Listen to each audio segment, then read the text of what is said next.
अस्सलाम वालेकुम my YouTube family and welcome back to my channel. क्या हाल चाल है आप सबके। उम्मीद है कि सब ठीक होंगे, अपने अपने घरों में खुश और आबाद होंगे। मेरी दुआएं कि अल्लाह पाक आप सबको खुश रखे, आबाद रखे, आमीन सुम आमीन। तो आज का जो व्लॉग है ये स्टार्ट होता है जी रात के 8 बजे हैं यहाँ पे।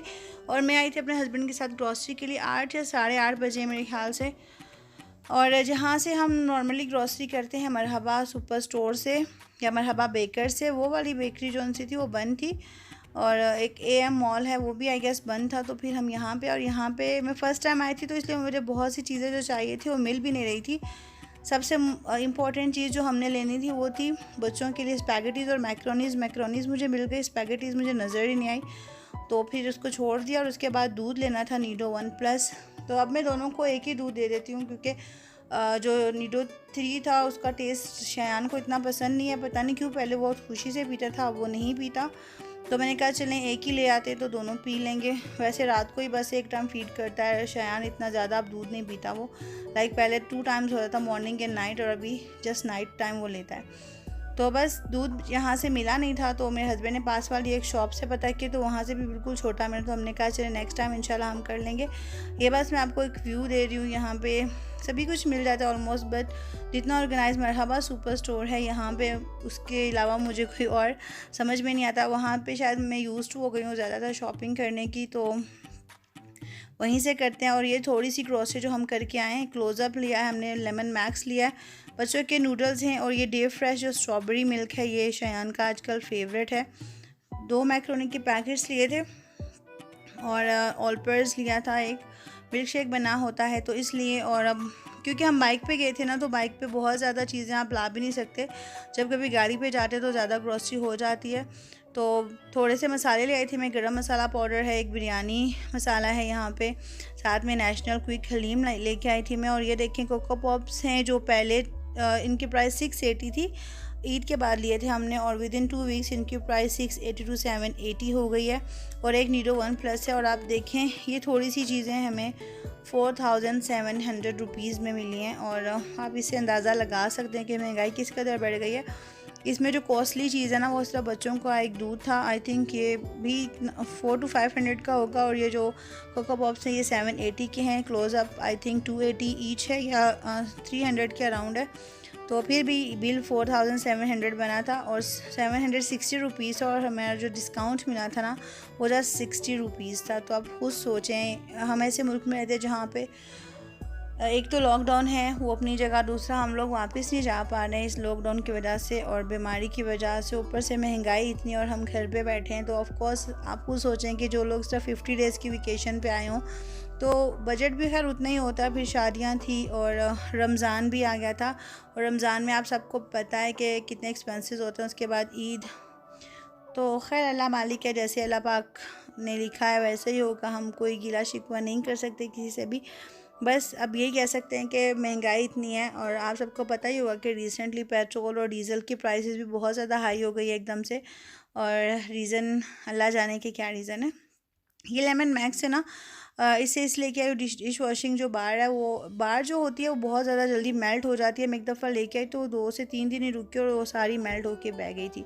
तो इस दफ़ा मैं ये लेके आई हूँ, वो मुझे 70 रुपीज़ की मिली है। और ये है लिप्टन येलो लेबल टी, क्योंकि पहले सऊदी अरब की पत्ती यूज़ हो रही थी, चाय पत्ती, और अभी वो भी ख़त्म हो गई है। तो फिर मैंने ये मंगवा लिया। अब देखें अभी सुबह सुबह का जो टाइम है तो नाश्ते वगैरह से फ्री होके मैंने कहा कि सबसे पहले मैं लॉन्ड्री कर लूँ, कपड़े वगैरह वॉश कर लूँ। और नाश्ते में वही मिल्क शेक लिया था, और अब्बा जी के लिए मकई की रोटी बनाई थी, जो मैं लास्ट टाइम भी आपसे ब्रेकफास्ट रूटीन शेयर की थी। ऐसा कुछ नहीं था। और घर पे जो मेरी नंद और उनके बच्चे थे ना, वो लोग मेरे फूफो के घर गए हुए थे 2 दिन के लिए। तो मैं घर पे थी, मेरी सास ससुर और बच्चे थे, रेयान और शयान मेरे हस्बैंड। तो इससे ज़्यादा और कुछ काम नहीं था। तो क्योंकि नाश्ते में ना मैंने जस्ट मिल्क शेक ही लिया था मेरे हस्बैंड ने, तो हमने कहा कि कुछ स्नैक्स ले लेते हैं। तो मैंगोज़ हैं और साथ में है वाटरमेलन। हमने कहा सब मिलके खाएंगे। और शयान को वाटरमेलन काफ़ी पसंद है, बट जो इसमें बीज है ना वो उनको छिलके कहता है और वो नहीं खाता, और छिलकों को बीज और बीज को छिलके मिक्स कर देता है। और मैंगोज़ भी इससे कुछ खास, बचपन में वो काफ़ी खा रहा था बट आजकल नहीं इतने खा रहा है। मतलब किसी के घर जाएगा तो 1-2 स्लाइस ले लेता है और उसके बाद वो नहीं खाता। खैर कोई बात नहीं, आहिस्ता आहिस्ता आई होप कि वो ठीक हो जाएगा। अब पहले से काफ़ी बेटर है। नूडल्स उसे यहाँ के अच्छे लगना शुरू हो गए हैं। तो मैं अक्सर ही ले आती हूँ। बस नूडल्स में ना छोटे छोटे चंक्स जो होते हैं कैरेट्स के या इसी तरह के कुछ और होते हैं, तो वो नहीं खाता। तो मैं ट्राई करती हूँ कि ना उन्हें हाइड करके उसके मुंह में डाल देती हूँ नूडल्स ट्रिक से, तो फिर वो खा लेता है। तो यहाँ पे साथ में लेमन और जामे शीरी का जो शरबत होता है ना, मैं हर रोज़ वो बना लेती हूँ। साथ में ऑरेंज का टैंक भी बनाती हूँ। और ये देखे, ये शयान की फीडर है। तो अभी तक वो खैर जूस वगैरह स्ट्रॉ से भी पी लेता है, बट जो इस तरह के जूस होते हैं ना, वो बच्चे आपको पता है ग्लास से गिरा देते हैं, तो वो थोड़ा मैस हो जाता है। मैं इसलिए फीडर में उसको दे देती हूँ। और दोनों को बहुत अच्छा लगता है।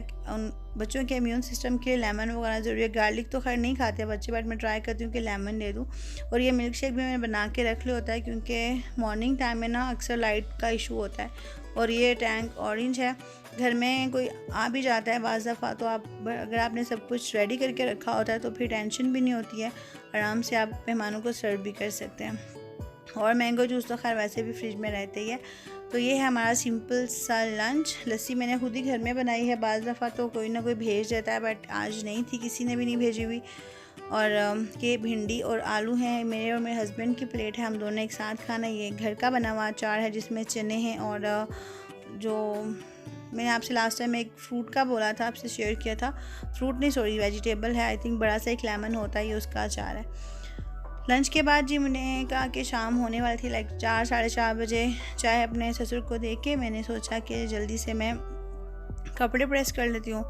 क्योंकि जैसे ही लॉन्ड्री करती हूँ ना जिस दिन मैं, तो मैं ट्राई करती हूँ कि उसी दिन कपड़े भी प्रेस कर लूँ, क्योंकि एक तो लाइट का कुछ भरोसा नहीं होता, और दूसरा कपड़े जब स्पेशली घर पे मेहमान होते तो बहुत ज़्यादा जमा हो जाते हैं, इतने ज़्यादा कि आप सोच भी नहीं सकते। लाइक बच्चे भी हैं तो डेली दोनों के 2-2 सूट तो हो ही जाते हैं। और यहाँ पे सऊदीया की निस्बत कपड़े ज़्यादा गंदे होते हैं, और गर्मी की वैसे भी स्वेटिंग होती है, तो सभी ने ही डेली चेंज करने होते हैं। तो आप खुद सोचें कि घर के बाकी काम भी और फिर बच्चे भी, और ऊपर से इतनी ज़्यादा गर्मी भी। स्पेशली आई थिंक वॉशिंग करना काफ़ी आसान और प्रेसिंग करना एक बहुत बड़ा सर दर्द है। आप मुझे बताइएगा कि आपको क्या काम मुश्किल लगता है। मुझे कपड़े इस्त्री करना बहुत ज़्यादा मुश्किल लगता है। मतलब ये कि एक तो टाइम कंज्यूमिंग जॉब होती है, दूसरा लॉन कॉटन के ड्रेसेस का आपको पता है कि अच्छे से प्रेस होते भी नहीं है जब तक आपने थोड़ा सा, अगर स्टार्च लगा हुआ हो तो वो एक अलग चीज़ है। तो ये मेरी अपनी एक ड्रेस थी, तो मैं स्ट्रगल कर रही थी इसके साथ। और हालांकि मैं शलवारें नहीं पहनती, जो बेल्ट वाली शलवारें होती है ना, मुझे वो प्रेस करना बहुत ही मुश्किल लगता है। बेल्ट वाली शलवारें से मेरी अम्मी पहनती हैं, तो कभी कभी मेरी भी होती हैं, कोई पटियाला शलवार हो गई ऐसी, तो उन्हें प्रेस करना काफ़ी मुश्किल लगता है मुझे। तो यहाँ पे मैं अपनी ड्रेस एक प्रेस कर रही थी और साथ में बच्चों के कपड़े प्रेस करके रख चुकी थी, तो मैंने कहा मैं आपसे ये भी शेयर करूँ। और ये है जी अंजीर टाइप एक होता है, अब उससे मुझे नहीं पता कि उर्दू में क्या कहते हैं, इंग्लिश में क्या कहते हैं। मैंने बहुत ट्राई किया था कि मैं सर्च करूँ। अगर आप में से किसी को पता हो कि इस फल को क्या कहते हैं तो बताइएगा, क्योंकि जो अंजीर होते हैं ना वो साइज़ में थोड़े बड़े मोटे होते हैं। ये वैसे ही टेस्ट के होते हैं, बट ये थोड़े से छोटे हैं। तो हमारे कश्मीर में इनको फगवाड़े कहा जाता है, और आई एम नॉट श्योर कि आप लोग इसे क्या कहते होंगे। अगर आपको इसका नाम पता होगा तो कमेंट सेक्शन में ज़रूर कमेंट कीजिएगा, मुझे बताइएगा। तो ये शाम का टाइम है देखें, और शाम भी क्या 7 बजे में, और 7 बजे भी इतना अंधेरा नहीं होता है, बिल्कुल ऐसा लगता है जैसे कि शाम के शायद 5 या साढ़े 4 बजे। और यहाँ पे मेरे हस्बैंड ही उतार रहे थे, क्योंकि इनका ये होता है कि जो कच्चे होते हैं ना, इनमें एक मिल्क टाइप कुछ निकलता है, और उससे ना आपको थोड़ी बहुत खारिश शुरू हो जाती है। और काफ़ी दूर हाइट पे लगे हुए थे, तो बच्चे भी साथ में थे, तो मैंने कहा चलें आप लोग उतारें। और इनका ये होता है कि जो फुली पक जाते हैं ना, वो इतने ज़्यादा सॉफ्ट हो जाते हैं कि आप जैसे ही इन्हें टच करते हैं ना, तो वो फट से जाते हैं। ऐसे लगता है कि ओवर राइप हो जाते हैं। आप ये देखें, आपके सामने मैंने रखे हैं, तो टेस्ट में काफ़ी अच्छे होते हैं। इन पर थोड़ा सा सॉल्ट अगर आप स्प्रिंकल करके खाएँ ना, तो इनके बेनिफिट्स भी काफ़ी होते हैं। सबसे बड़ा बेनिफिट ये कि कब्ज़ कुशा होते हैं, अगर किसी को कॉन्स्टिपेशन होती है तो फिर ये खा सकते हैं। और इसके अलावा बवासीर के लिए भी ये काफ़ी अच्छे होते हैं। मुझे तो खैर नहीं पता था, मुझे मेरी सासू माँ ने बताया था कि जिनको बवासीर होती है ना, उनके लिए काफ़ी अच्छे, जैसे अंजीर होते हैं, इनकी भी जो होती है बेनिफिट्स तकरीबन वैसे ही हैं, बट ये खैर अंजीर नहीं है। तो मेरा आज का व्लॉग यहीं पे एंड होता है। उम्मीद है कि आपको पसंद आएगा। अगर हाँ मेरे चैनल पे नए हैं तो प्लीज़ सब्सक्राइब करना मत भूलिएगा। और अगर आपको ये व्लॉग अच्छा लगे तो ज़्यादा से ज़्यादा फैमिली के साथ शेयर भी कीजिएगा। और अगर आपने मेरा गिव अवे वाला व्लॉग नहीं देखा तो वो भी प्लीज़ देखिएगा, और अगर हो सके तो प्लीज़ पार्टिसिपेट कीजिएगा गिव अवे में, मुझे अच्छा लगेगा। और दूसरा मुझे ये भी बताइएगा कि आप लोगों के घर में कौन कौन से फ्रूट्स लगे हुए हैं, मैं भी आपसे शेयर करूँगी जो मेरे ससुराल में, खैर मेरे घर में नहीं, मेरे सास ससुर के जो बाकी घर में जो फ्रूट्स लगे हैं मैं आपसे ज़रूर शेयर करूँगी। इजाज़त चाहती हूँ, मिलते हैं किसी नेक्स्ट व्लॉग में बहुत ही जल्द, तब तक के लिए अपनी दुआओं में मुझे याद रखिएगा। अल्लाह हाफ़िज़।